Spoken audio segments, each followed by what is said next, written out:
ಖಾಲಿ ಮಾಡಬೇಕಾಗ್ತಿರುತ್ತೆ. ಸೊ ವಸ್ತುಗಳು ಡ್ಯಾಮೇಜ್ ಇರೋ ಸಾಧ್ಯತೆ ಅಂದ್ಬಿಟ್ಟು ನಾನೇನು ತೊಗೊಂಡಿಲ್ಲ. ಇದು ನಮ್ಮ ಮನೆ ಹಾಲು.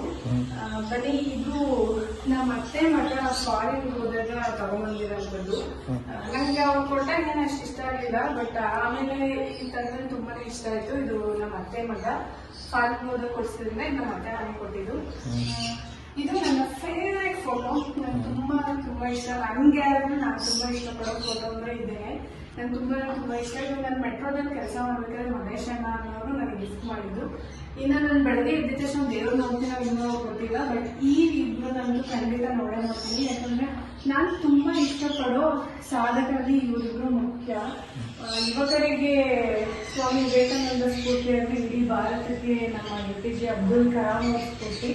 ಹಾಗಾಗಿ ನಾನು ಬೆಳಗ್ಗೆ ಎದ್ದ ತಕ್ಷಣ ಇವ್ರ ಮುಖ ನೋಡಿನೇ ನಾನು ದಿನಚರಿ ಸ್ಟಾರ್ಟ್ ಮಾಡೋದು. ಬನ್ನಿ, ಇದು ಟಿವಿ ಅಂತ ಹೇಳ್ತಾರೆ. ಯಾಕಂದ್ರೆ ಇದು 6 ತಿಂಗಳಿಗೂ ಒಂದೇ ಸತಿ ರೀಚಾರ್ಜ್ ಆಗುತ್ತೆ. ಯಾಕಂದ್ರೆ ನಮ್ಮ ಅಮ್ಮ ಬರಬೇಕು ಈ ಟಿವಿ ಓಡಬೇಕು ಅಂದ್ರೆ. ನನಗೂ ನನ್ನ ಹಸ್ಬೆಂಡ್ಗೂ ಟಿವಿ ನೋಡೋ ಹುಚ್ಚು ಅಥವಾ ಕ್ರೇಜ್ ಏನೂ ಇಲ್ಲ. ಅವ್ರೇನಾದ್ರೂ ಮ್ಯಾಚ್ ಇದ್ರೆ ಮಾತ್ರ ರೀಚಾರ್ಜ್ ಮಾಡ್ಕೋತಾರೆ. ಅಂದ್ರೆ ನಮ್ಮ ಅಮ್ಮ ಬಂದ್ರೆ ಮಾತ್ರ ಈ ಟಿವಿ ಓಡೋದು, ನಾನಂತೂ ಟಿವಿ ನೋಡಲ್ಲ. ಇದು ಚೇರು ಸುಮ್ಮನೆ ಇರ್ಲಿ ಅಂತ ಹಾಕಿದೀವಿ, ಅದೇನು ಜಾಸ್ತಿ ಯೂಸ್ ಮಾಡಲ್ಲ. ಇದು ನಮ್ಮ ಮನೆ ದೇವ್ರ ಮನೆ. ತುಂಬಾ ಚಿಕ್ಕದಾಗಿದೆ, ಚೊಕ್ಕವಾಗಿದೆ. ಎಲ್ಲರಿಗೂ ಇಲ್ಲೇ ಇದ್ದಾರೆ. ಇದು ನಮ್ಮ ಮನೆ ದೇವ್ರ ಮನೆ. ನೆಕ್ಸ್ಟ್ ಬನ್ನಿ, ಇದು ವಾಶ್ರೂಮು ತೋರಿಸಲ್ಲ. ಇದು ಸಿಂಕು, ಎಲ್ಲರಿಗೂ ಗೊತ್ತು. ಆದ್ರೂ ಇದ್ರ ವಿಶೇಷತೆ ಇದೆ. ನಾನು ವಾಶ್ರೂಮ್ ಹೋಗಿ ಯಾವತ್ತೂ ಬ್ರಷ್ ಮಾಡಲ್ಲ. ನಾನು ಇಲ್ಲೇ ಬ್ರಷ್ ಮಾಡೋದು, ಇಲ್ಲೇ ಮುಖ ತೊಳೆದು. ಬನ್ನಿ, ನಮ್ಮ ಅಡುಗೆ ಮನೆ ತೋರಿಸ್ತೀನಿ. ಇದು ನನ್ನ ಅಡುಗೆ ಮನೆ. ಎಲ್ರಿಗೂ ಹೆಣ್ಮಕ್ಳಿಗೆ ಅಡುಗೆ ಮನೆ ಅಂದರೆ ಒಂದು ಭಾವನೆ, ಫೀಲಿಂಗ್ಸ್ ಇರುತ್ತೆ. ಬಟ್ ನನಗೇನು ಫೀಲಿಂಗ್ಸ್ ಇಲ್ಲ. ಯಾಕಂದ್ರೆ ನನಗೆ ಅಷ್ಟೊಂದು ಚೆನ್ನಾಗಿ ಅಡುಗೆ ಮಾಡೋದು ಬರಲ್ಲ. ಅಡುಗೆ ಮನೆ ಇದೆ, ಬರ್ತೀನಿ, ಅಡುಗೆ ಮಾಡಬೇಕು, ತಿಂತೀನಿ. ನನ್ನ ಅಷ್ಟೊಂದೇನು ತಲೆ ಕೆಡಿಸ್ಕೊಂಡು ಅಡುಗೆ ಮನೆಗೆ ಜಾಸ್ತಿ ಪ್ರಯಾರಿಟಿ ಏನು ಕೊಡಲ್ಲ. ಊಟಕ್ಕೆ ಬೇಕು, ಬರ್ತೀನಿ, ಮಾಡ್ತೀನಿ, ತಿಂತೀವಿ ಅಷ್ಟೇ. ಇದು ನಮ್ಮ ಅಡುಗೆ ಮನೆ. ಇದು ಫ್ರಿಜ್ಜು. ಯಾಕೆ ಅಂದರೆ ನಾವು ತಗೋಬೋದು ಎಲ್ಲಾವುದು ವಸ್ತುಗಳನ್ನ, ಬಟ್ ನಾವು ಯಾವಾಗಲೂ ಖಾಲಿ ಮಾಡುವಂಥ ಪ್ರಮೇಯಗಳು ಜಾಸ್ತಿ ಇರುತ್ತೆ. ಸ್ವಂತ ಮನೆ ಹತ್ರ ಏನು ಬೇಕಾದ್ರೂ ತಗೋಬೋದು. ಲೀಸ್ಗಿರೋದ್ರಿಂದ ನಾವೇನು ದೊಡ್ಡ ಐಟಮ್ ತಗೊಂಡಿಲ್ಲ. ಬನ್ನಿ, ಇದು ಮೈಕ್ರೋವೇವ್ ನಾವು ಎಲ್ರಿಗೂ ಗೊತ್ತು. ಆದರೆ ಇದ್ರದ್ದು ಒಂದು ವಿಶೇಷತೆ ಇದೆ.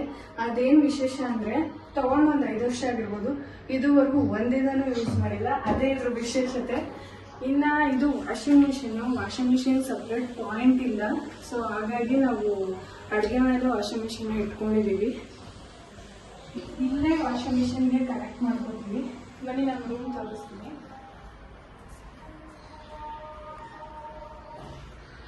ಇದೇ ನಮ್ಮ ರೂಮು. ಚಿಕ್ಕದಾಗಿದೆ, ಬಟ್ ತುಂಬ ಚಕ್ಕವಾಗಿದೆ ಅಂತ ನಾನು ಅಂದ್ಕೊಂಡಿದ್ದೀನಿ. ಮೊದಲು ಈ ಕಡೆ ತಲೆ ಹಾಕೊಂಡು ಅಂದ್ಕೊತಿದ್ವಿ, ವಾಸ್ತು ಪ್ರಕಾರ ಸರಿ ಇಲ್ಲ ಅಂತ ಈ ಕಡೆ ಹಾಕೋತಿದ್ವಿ. ಇದು ನಮ್ಮ ರೂಮು. ಮತ್ತೊಂದು ರೂಮ್ ತೋರಿಸ್ತೀನಿ.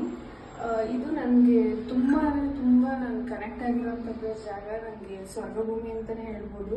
ಯಾಕಂದರೆ ನಾನು ತುಂಬ ನೆಮ್ಮದಿಯಾಗಿ ಇಲ್ಲೇ ಇರೋದು. ನನ್ನ ಹಸ್ಬೆಂಡ್ ಜೊತೆ ಅಷ್ಟು ಟೈಮ್ ಸ್ಪೆಂಡ್ ಮಾಡಿದ್ದೀನೋ ಇಲ್ಲ ನನಗೆ ಗೊತ್ತಿಲ್ಲ. ಆದರೆ ಈ ರೂಮಲ್ಲಂತೂ ತುಂಬ ಟೈಮ್ ಸ್ಪೆಂಡ್ ಮಾಡಿದ್ದೀನಿ. ಬನ್ನಿ, ಆ ರೂಮ್ ತೋರಿಸ್ತೀನಿ. ಇದು ನನ್ನ ಸ್ಟಡಿ ರೂಮು. ನಾನು ಮೋಸ್ಟ್ ಆಫ್ ಟೈಮ್ ಇಲ್ಲೇ ಕಳೆಯೋದು. ಅಳೋದಾಗಲಿ, ನನ್ನ ಖುಷಿಯಾಗಲಿ, ನನ್ನ ದುಃಖ ಆಗಲಿ, ಎಲ್ಲದೂ ನಾನು ಇಲ್ಲೇ, ಎಲ್ಲ ಭಾವನೆಗಳನ್ನ ನಾನು ಇಲ್ಲೇ ತೋರಿಸೋದು. ಇದು ನನ್ನ ಬುಕ್ಸು. ನಾನು ಕಾಂಪಿಟೇಟಿವ್ ಎಕ್ಸಾಮ್ಗೆ ಓದ್ತಿರೋದ್ರಿಂದ ವಿಶೇಷವಾಗಿ ಈ ರೂಮಲ್ಲಿ ತುಂಬ ಟೈಮ್ ಸ್ಪೆಂಡ್ ಮಾಡ್ತೀನಿ. 10 ರಿಂದ 12 ಅವರು ಸಹ ಈ ರೂಮಲ್ಲಿ ಕಳೆದಿದ್ದೀನಿ ನಾನು. ಯಾಕಂದರೆ ತುಂಬ ವಿಶೇಷವಾದ ಜಾಗ. ನನಗೆ ತುಂಬ ನೆಮ್ಮದಿ ಕೊಡುತ್ತೆ. ಯಾರಿಗೆಲ್ಲ ನನ್ನ ಭಾವನೆ ಹೇಳ್ಕೊಳಕ್ಕಾಗಲ್ವೋ ಆಗ ನಾನು ಬುಕ್ಸ್ಗಳ ಜೊತೆ ಫ್ರೆಂಡ್ಶಿಪ್ ಮಾಡ್ಕೊಂಡಿದ್ದೀನಿ. ಅವುಗಳಿಗೆ ಹೇಳ್ತೀನಿ, ತುಂಬ ಸಮಾಧಾನ ಅನಿಸುತ್ತೆ. ಬನ್ನಿ, ತೋರಿಸ್ತೀನಿ. ಇದು ನಮ್ಮ ಮನೇಲಿ ಇನ್ನೊಂದು ರೂಮು. ಇದು ಬೀರು. ಇಲ್ಲಿ ದಿನ ಹಾಕೊಳ್ಳೋ ಬಟ್ಟೆಗಳನ್ನ ಇಟ್ಕೊಂಡಿದ್ದೀವಿ. ಇದು ಬಂದು ನನ್ನ ಬುಕ್ಸ್ಗಳು. ಮುಂದೆ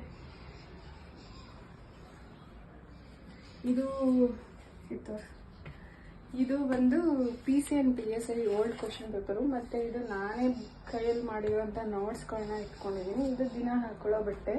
ಇನ್ನು ಮೇಲ್ಗಡೆ ಇದು ಸ್ಟೋರ್ ಮಾಡ್ಕೊಂಡಿದ್ದೀವಿ. ಇದು ಹಾಸಿಗೆ.